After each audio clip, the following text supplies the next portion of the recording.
நெல் ஈரப்பதம் குறித்து இரண்டாவது நாளாக தமிழ்நாட்டில் ஒன்றிய குழு ஆய்வு செய்த நிலையில் ஒரு வாரத்தில் அறிக்கை சமர்ப்பிக்கப்படும் என அதிகாரிகள் தரப்பில் தெரிவிக்கப்பட்டுள்ளது.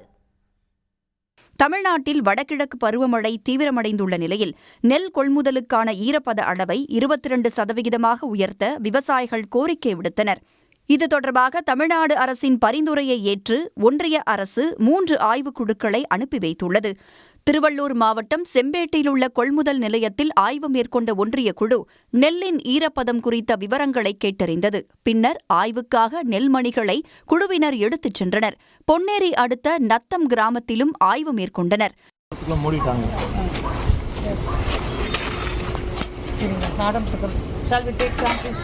ஒவ்வொரு சாம்பிள் எடுங்க, ஒவ்வொரு இடமா எடுங்க.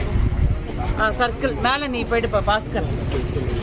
தஞ்சாவூர் மாவட்டம் ஆலக்குடி கொள்முதல் நிலையத்தில் ஒன்றிய குழு ஆய்வு செய்தபோது விரைந்து அறிக்கை சமர்ப்பித்து உரிய அறிவிப்பு வெளியிட வேண்டுமென விவசாயிகள் வலியுறுத்தினர்.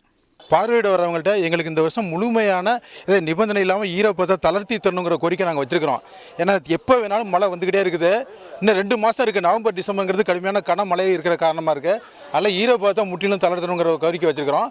திருச்சி மாவட்டத்திலும் ஒன்றிய குழுவினர் ஆய்வு செய்தனர். வாழடை நெல் கொள்முதல் நிலையத்தில் எடுத்த நெல் மாதிரிகளை ஈரப்பதத்தை கண்டறியும் இயந்திரத்தில் வைத்து அதிகாரிகள் ஆய்வு மேற்கொண்டனர்.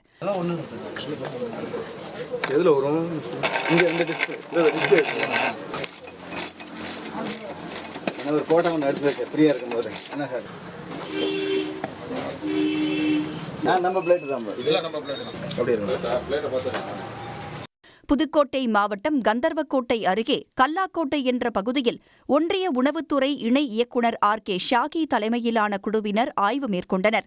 அப்போது ஒரு வாரத்தில் அறிக்கை சமர்ப்பிக்கப்படும் என அதிகாரிகள் தரப்பில் தெரிவிக்கப்பட்டது. மாய்ச்சர் ரிலாக்ஸேஷனுக்காக தான் இந்த டீம் வந்திருக்கிறாங்க. மாய்ச்சர் செக் பண்ணுறதுக்காக சாம்பிள்ஸ் எடுத்துருக்கிறோம். மாய்ச்சர் செக் பண்ணிவிட்டு ரிசல்ட் சொல்லுவாங்க என்னன்ட்டு. திருப்திகரமாக இருக்குது. ரிப்போர்ட்டு வித்தின் வீக்கில் பண்ணிடுவாங்க. 1 வீக்கில். ஆக்சுவலாக இப்போ இந்த 2 டேஸில் நமக்கு ரெயின் குறைஞ்சதுனால மாய்ச்சர் வந்துட்டு 20 அந்த ரேஞ்சில் தான் இருக்குது. நெல்லின் ஈரப்பதத்தை அதிகரிப்பதோடு கொள்முதல் காலத்தை நீட்டிக்க வேண்டும் எனவும் ஒன்றிய குழுவிடம் விவசாயிகள் வலியுறுத்தினர். உடனுக்குடன் செய்திகளை தெரிந்து கொள்ள சன் நியூஸ் பெல் ஐகானை கிளிக் பண்ணுங்க.